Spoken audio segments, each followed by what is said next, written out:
कई लोग ऐसा कहते हैं अमित भाई कि अरे यार मैंने तो आज तक किसी का नहीं बिगाड़ा, तो मेरे साथ ऐसा क्यों होता है? बिल्कुल। अब ये बंदा तो गलत करता है, इसको सफलता क्यों मिल गई? प्रश्न सही है।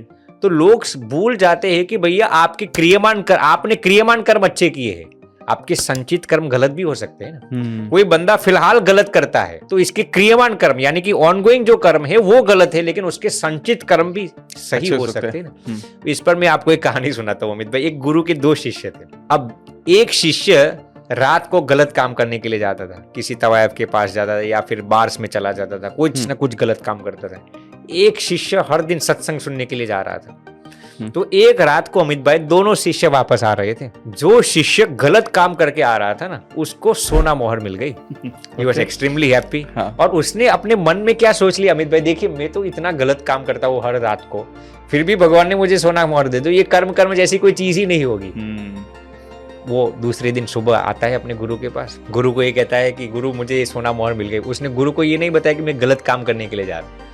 दूसरा जो शिष्य बेचारा सत्संग सुनने के लिए जाता था, कीर्तन भक्ति में जा रहा था, वो वापस जब अमित भाई आ रहा था तो उसके पैर में एक कील गाड़ गई, कील चली गई। बहुत ही वो इतना ब्लीडिंग होने लगा, बेचारा बहुत ही दुखी हो गया और अनस्टॉपेबल ब्लीडिंग हो रहा था। रास्ते में किसी ने उसको वो सब ठीक कर दिया। और दूसरे दिन अपने गुरु के पास जाता है और गुरु को ये प्रश्न पूछता है जो हर एक इंसान के दिमाग में ही होता है।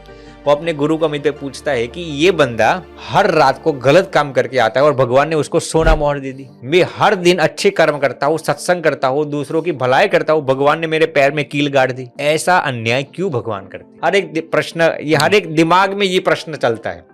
फिर उसके गुरुदेव ने जो जवाब दिया ना अमित भाई, वो हर एक इंसान को अपनी जहन में उत्कीर्णन करने जैसे। गुरुदेव उसके कहते हैं कि जो बंदा गलत कर्म करके आया था ना, वो इस जन्म में तो गलत कर्म किया था, लेकिन उसके पिछले जन्म के कर्म कई अच्छे किए, उसने कई लोगों की सहायता की थी, अच्छे कर्म किए थे।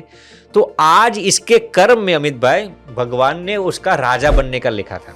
क्या बनना लिखा था? राजा। लेकिन इस जन्म में उसने गलत कर्म किए, इसलिए भगवान ने उसके सभी अच्छे कर्मों को मिटाकर सिर्फ एक छोटी सी सोना मोहर दे दी और उसके कर्मों का फल दे दिया। अब बेटा तू जो सत्संग करने के लिए गया था ना, तो तुम्हारे संचित कर्म इतने खराब थे कि आज तुम्हारी मृत्यु लिखी हुई थी किसी चोर के जरिए, लेकिन इस जन्म में तूने अच्छे कर्म की है, दूसरों की मदद की है, तो भगवान ने तेरी मृत्यु को मिटाकर सिर्फ एक छोटा सा किल के जरिए तेरे वो दर्द को मिटा दिया है। वाह, ये कहानी कितनी बारीक है अमित भाई कि हम ये सोचते हैं कि हमारे इसी जन्म के कर्म हम देख पाते हैं, हमारे संचित कर्म इसमें बहुत हिस्सा है।